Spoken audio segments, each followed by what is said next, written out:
we have a couple of trials. De novo heart failure is a problem worldwide. 40% of patients in report HF registry and the prevent registry have de novo heart failure. And the pioneer subgroup analysis has shown that in de novo heart failure, mortality reduction is even more impressive as compared to chronic HEP-REP patients who get decompensated.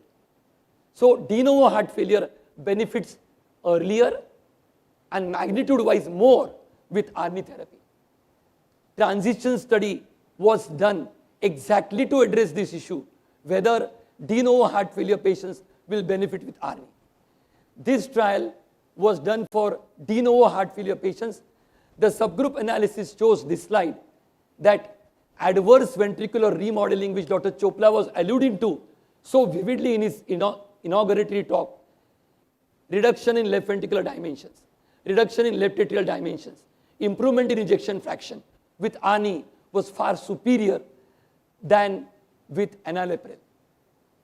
Reduction in troponin T concentrations, which is the marker and the hallmark of myocardial injury in HEP-REP. As many as 12% patients with HEP-REP, when they are admitted sick, have elevated HS troponin. They don't have myocardial infarction. They have myocardial injury.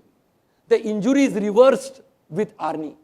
And what is more de novo than prior heart failure patients achieved the target doses of ARNI in no time. So my question to me, myself, and to all of you is, should we wait till a decompensation happens? Certainly not.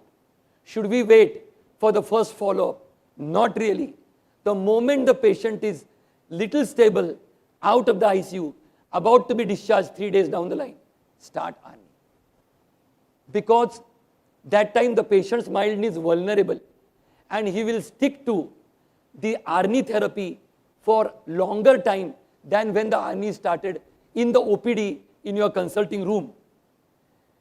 Transition study therefore concluded that de novo heart failure patients must be started ARNI to prevent disease progression. 2021 ACEI update says the same. It says because of new evidence, ARNI is now recommended in newly diagnosed ACE-ARB naive patients upfront, not those who tolerate ACE inhibitors. The ESC 2021 guidelines endorse the same viewpoint. And of course, the HEP-REP management 2022 reaffirms the role of ARNI as class 1A indication.